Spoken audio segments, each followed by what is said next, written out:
परशुराम जी ने कहा, जनक बताओ। जनक जी की दृष्टि उस समय कन्या के ऊपर पड़ी। चर्चा चल रही थी ना, कन्या, कन्या मानी सीता जी के ऊपर पड़ी। अच्छा, जनक जी, परशुराम जी रोकते रहे, लेकिन प्रणाम तो कर लिया उन्होंने, कर लिया प्रणाम। भले ही रोकते रहे, क्रोध में रहे, हट जाओ, कोई मतलब नहीं प्रणाम से, यह व्यवस्था, लेकिन जनक जी ने प्रणाम कर ही लिया। लेकिन जब परशुराम जी जिद पर अड़ गए कि नहीं नहीं, धनुष तोड़ने वाले को सामने खड़ा कर दो, अड़ ही गए जिद पर, तब आंखों में आंसू आए और सीता जी को देखा, 6 वर्ष की है कन्या। इसलिए मैं कहता हूं, कन्या घर में एक जरूर होनी चाहिए। आजकल यही तो स्थिति बिगड़ती जा रही, संतुलन बिगड़ रहा है, कन्याओं की संख्या कम होती जा रही है। क्यों भाई? लंगुरे ही लंगुरे बढ़ते जा रहे हैं। लंगुरे क्यों? क्या कहते हैं? लंगुरा कहते नहीं। हाँ, कन्याओं की संख्या कम होती जा रही है, लंगुरे ही लंगुरे बढ़ते जा रहे हैं, लंगूरे हो रहे हो, समझ रहे हो? नहीं नहीं नहीं नहीं, कन्याओं का हमारे घर में आना बहुत आवश्यक है। आज तक हमको ऐसे कम लोग मिले जिन्होंने ये मांगा हो कि महाराज एक कन्या तो हो ही जाए, महाराज थोड़ी सी कृपा कर दो, क्या वंश चल जाए, मेरा नाम चल जाए। क्या है, सीधी बात क्यों नहीं करते हो? एक बेटा हो जाए। अच्छा, क्या करेगा बेटा? बेटी? बेटियां तो 4 हैं। बड़ा मुंह बना के कहेंगे 4 है महाराज, जैसे फिनाइल की गोली सूंघ लियो, ऐसे मुंह बनाएंगे। मतलब परिचय देते समय कन्या का समझ में नहीं आता है, बेटा एक हो जाए, बेटा जो उपाय बताओ हम करने को तैयार हैं। वंश चल जाए, नाम चल जाए हमारा, बेटा नाम चलाएगा। अच्छा, मरने के बाद सबसे पहले तहसील में एप्लीकेशन नाम कटाने वाली कौन देता है? जल्दी बोलो। बाप का नाम कौन कटवाता है एप्लीकेशन देके? जल्दी बोलो। तहसील में, तहसीलदार के यहाँ। बोलो बोलो। मोहल्ला वाले के रिश्तेदार? बोलो। बेटा ही जाता है, इनका ये तो मृतक हो गए, इनका नाम काट के मेरा चढ़ाया जाए। सबसे पहले तो नाम कटाता है बेटा ही, बेटा ही नाम कटाता है, याद रखना। अब भले ही वो कानून है, नियम है, विधान संविधान, ये अलग बात, लेकिन बात में जो कह रहा हूं उसको सुनो। दूसरी बात, एक बात आपको और बता दें, सुन लो मेरी बात को। क्या अगर संस्कारी नहीं है तो सबसे पहले जमीन जायदाद को तुम्हारी बेचता है बेटा ही। बोलो, बेचता है कि नहीं? अगर संस्कारी नहीं है तो कौन बेचेगा उसको? जब तक अधिकार नहीं मिला तब तक तुम्हारे हाथ में नहीं बेच पा रहा हो, लेकिन जब उसका नाम चढ़ गया तो बोलो अधिकार मिल गया कि नहीं मिल गया उसे?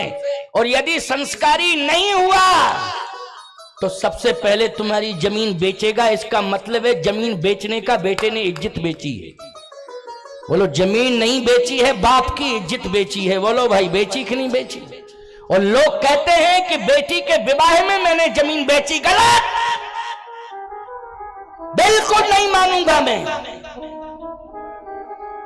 बेटी अपना भाग्य लेकर के आती है, बेटी अपना अधिकार लेकर के आती है, और बेटी लक्ष्मी बन करके आती है, याद रखना। और मैं एक बात कहना चाहता हूं, खुल सुन लो कान खोल करके। वैसे तो तुम यज्ञ नहीं कर सकते हो, यज्ञ करोगे तो कई साल तक धन इकट्ठा करना पड़ेगा, तब यज्ञ का बजट बनेगा, या पूरा गांव पूरा क्षेत्र मिलके सहयोग करे तब कहीं यज्ञ होगा। बोलो, होगा कि नहीं? लेकिन जिस घर में जिस दिन बेटी का जन्म होता है उसी दिन यज्ञ का भूमि पूजन उस घर में हो जाता है कि अब इस घर में तो यज्ञ होगा ही होगा। इसका मतलब है कि अगर बेटी का विवाह तुम कर रहे हो तो यज्ञ कर रहे हो। बोलो, यज्ञ हो रहा है तुम्हारे हाथों से कि नहीं हो रहा है? क्यों इस पुण्य से पीछे हटते जा रहे हो? बेटियों को तो भगवान से प्रार्थना करके मांगो, कि हमारे घर में बेटी आ जाए, और यदि नहीं है बेटी तो किसी गरीब की बेटी को गोद ले लो प्यारे, संकल्प ले लो कि इसका विवाह तो हम करेंगे अपने धन से, इसका हाथ पीला हम करेंगे, ये संकल्प ले लो। लेकिन इतनी उदारता आ जाए तब ना, उदारता हो तब। जनक जी महाराज की प्रतिष्ठा बचाई है बेटी ने, जनक जी का सम्मान बढ़ाया है बेटी ने। और याद रखना, जनक जी महाराज का नाम अगर कोई दुनिया में जानता है तो वो सीता के कारण जानता है। जनक सुता जग जननी जानकी अतिशय प्रिय करुणा निधान की। जनक सुता, बोलो सीता जी का परिचय दिया तो क्या कहा? जनक सुता।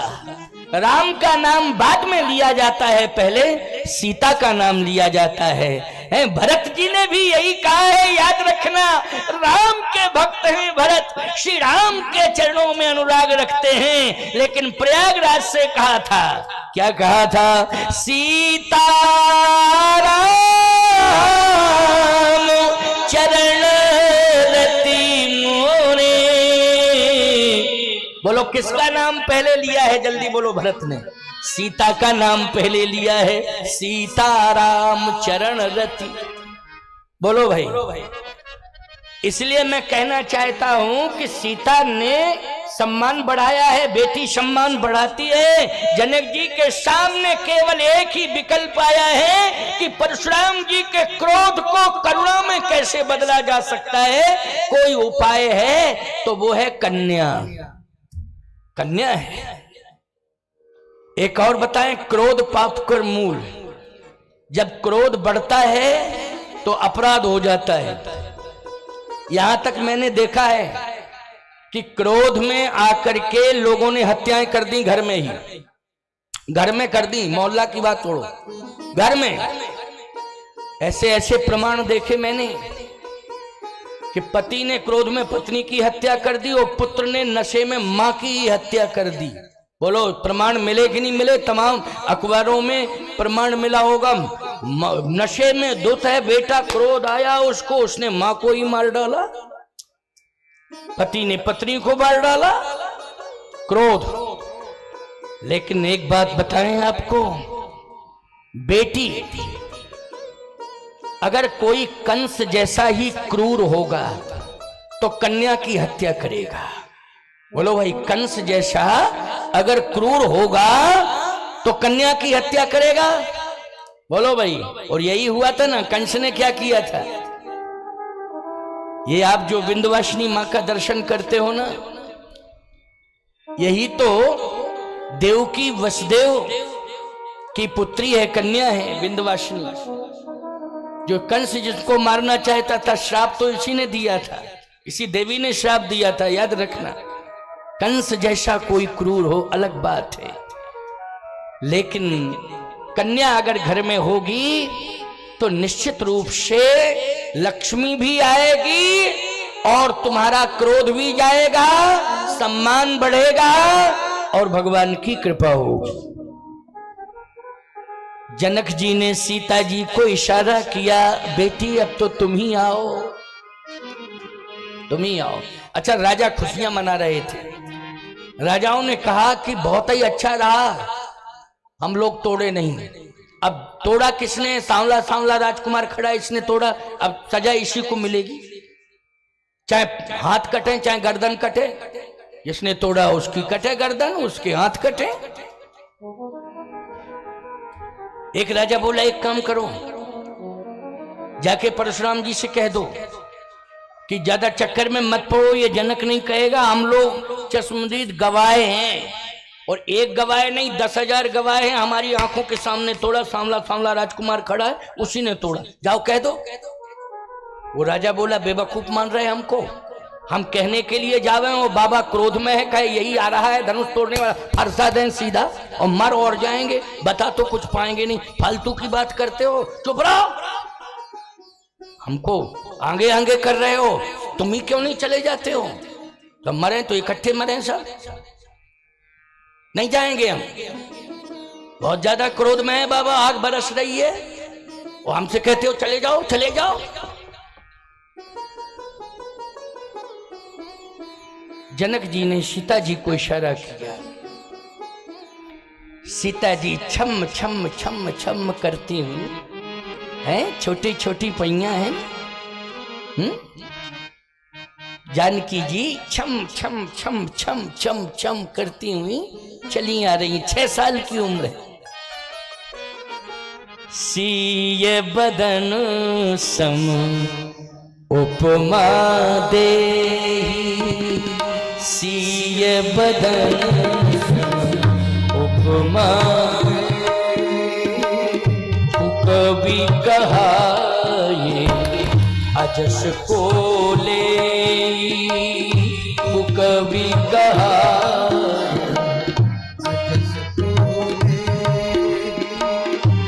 कभी कहा अजस को ले।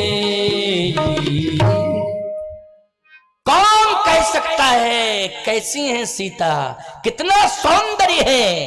तुलसीदास जी कहते वो कुकवि होगा, वर्णन नहीं कर सकता है। इसलिए अद्भुत सौंदर्य है। 6 साल की आयु है और छम छम छम छम करती हुई चली आ रही है। क्यों? पिताजी बुला रहे हैं।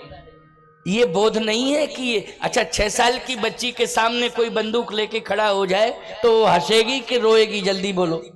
6 साल की भाई, उसे क्या बोध है कि क्या है क्या नहीं है? तलवार लेकर के भी कोई खड़ा हो जाए तब भी वो उसे बोध ही नहीं है कि परिणाम क्या है। लेकिन किशोरी जी का वो भाव मैं नहीं कह रहा हूं कि वो है कौन। जगतोधारिणी है, मोक्षदायिनी है, भुवनेश्वरी है, आदि शक्ति है, परा अंबा है। नहीं, इस समय तो मैं कन्या के रूप में उनकी प्रस्तुति दे रहा हूं। किस रूप में उपस्थित हैं? एक कन्या के रूप में। आयु क्या है? 6 वर्ष की आयु है जानकी जी की। जैसे ही बुलाया, आओ बेटी, इशारा किया। पिताजी बुला रहे हैं। किशोरी जी पहुंच गई। बेटी प्रणाम करो, प्रणाम करो। आगे बढ़ रही है। परशुराम जी के हाथ में फरसा है, आंखों में क्रोध है। लेकिन जनक जी महाराज अपनी पुत्री सीता को हाथ पकड़ के ला रहे हैं प्रणाम कराने के लिए। जनक बहोर आए शिरनावा, जनक बहोर आए शिरनावा। सीय बुलाए प्रणाम करावा।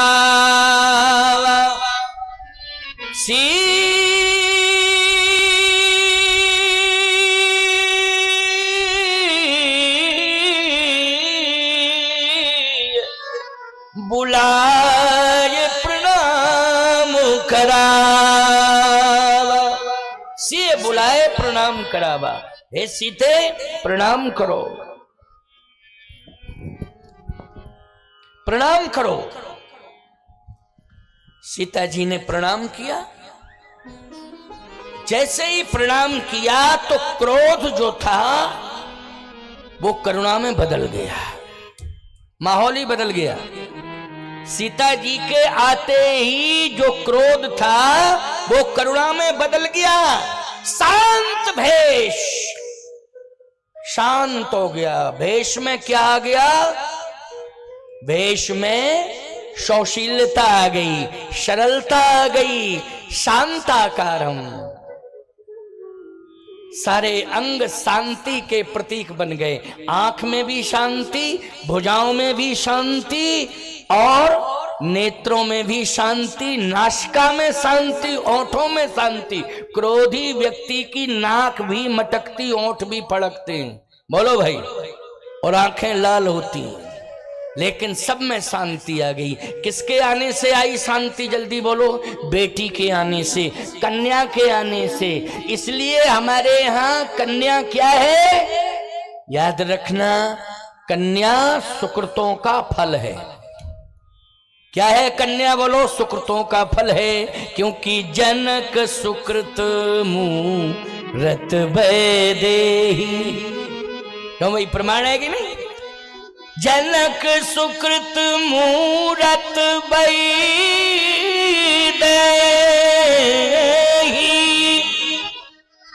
दशरथ सुकृति राम धरि देहि।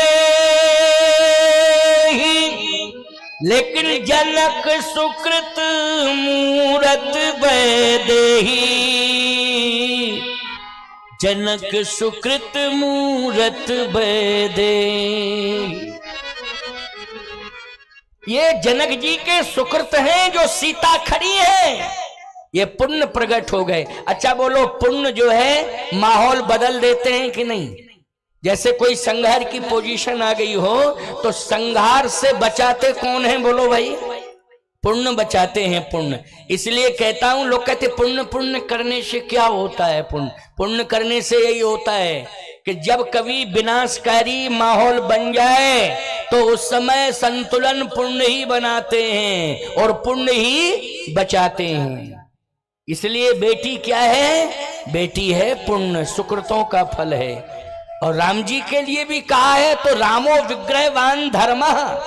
राम साधारण नहीं है कि सामान्य बेटों की तरह राम हो। रामो विग्रहवान धर्मः, राम साक्षात धर्म है। तो बोलो भाई, दशरथ के पुण्य है कि नहीं? ये राम क्या है? दशरथ के पुण्य है। आज पुण्य खड़े हो गए, रक्षा कर रहे हैं पुण्य। परशुराम जी ने कहा कि ये कौन है? कहा ये बेटी। अच्छा अच्छा अच्छा, बेटी है। महाराज आशीर्वाद दो, इसका विवाह हुआ है बेटी का।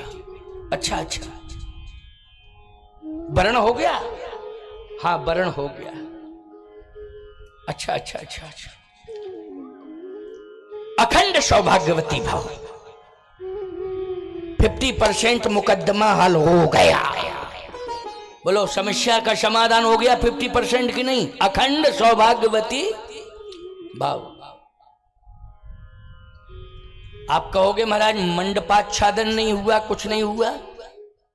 स्वयंवर हुआ था पहले। कहां हुआ था स्वयंवर? बोलो भाई, स्वयंवर हुआ था पुष्पवाटिका में। बोलो, ये भी एक विवाह की पद्धति है ना, स्वयंवर। स्वयंवर कहीं लिखा है क्या? हाँ, पुष्पवाटिका से जब राम जी लौटे हैं तो विश्वामित्र जी महाराज ने कहा था, सीय स्वयंवर देखिए जाई, इसका ही धो दे बड़ाई। क्यों भाई? स्वयंवर पहले ही हो चुका है। धनुष तो बाद में टूटा है, लेकिन स्वयंवर पहले हुआ है। अच्छा, स्वयंवर के बाद फिर धनुष टूटा, लेकिन धनुष टूटने के बाद भी सिए जयमाल राम और मेली। सीता जी ने किसके गले में जयमाल डाली है? बोलो। अच्छा, गोस्वामी जी ने तो स्पष्टीकरण दे दिया, टूटत ही धनु भयो विवाहु। क्यों भाई? मानस का प्रमाण अगर लो तो यही लिखा, टूटत ही धनु भयो विवाहु, सुर नर नाग विदित सब काहू। बोलो, लिखा कि नहीं? तो परशुराम जी महाराज ने जब आशीर्वाद दिया, जनक जी ने कहा महाराज आशीर्वाद चाह रही है बेटी। अच्छा, आशीर्वाद? हाँ, विवाह है। अच्छा, वर्ण हो गया? हाँ। अखंड सौभाग्यवती भाव। राजाओं ने कहा, अब कंफर्म है कि मरेंगे हम ही लोग, क्योंकि जिसने धनुष तोड़ा है, अखंड सौभाग्यवती भाव कह दिया है, तो ईमानदारी से बताओ, ये आशीर्वाद राम जी को मिल गया कि नहीं मिल गया? ये किसको मिला आशीर्वाद? किसको मिला? जैसे इनको आशीर्वाद मिले अखंड सौभाग्यवती भाव, तो मांगा इन्होंने, मिला इन्हें, अपने आप तुमको मिल गया कि नहीं मिल गया? अपने आप ही मिल गया, सप्लाई हो गई अपने आप। ये परंपरा है, सप्लाई हो गई। अटल जी प्रधानमंत्री थे जब, तो एक बार किसी ने प्रश्न कर दिया मुझसे ही किया, कथा हो रही थी तो मैंने ऐसे ही कह दिया। हमने कहा मांगा इनने आशीर्वाद, तुम लोगों को अपने आप मिल गया। एक सज्जन बोले महाराज अटल बिहारी वाजपेयी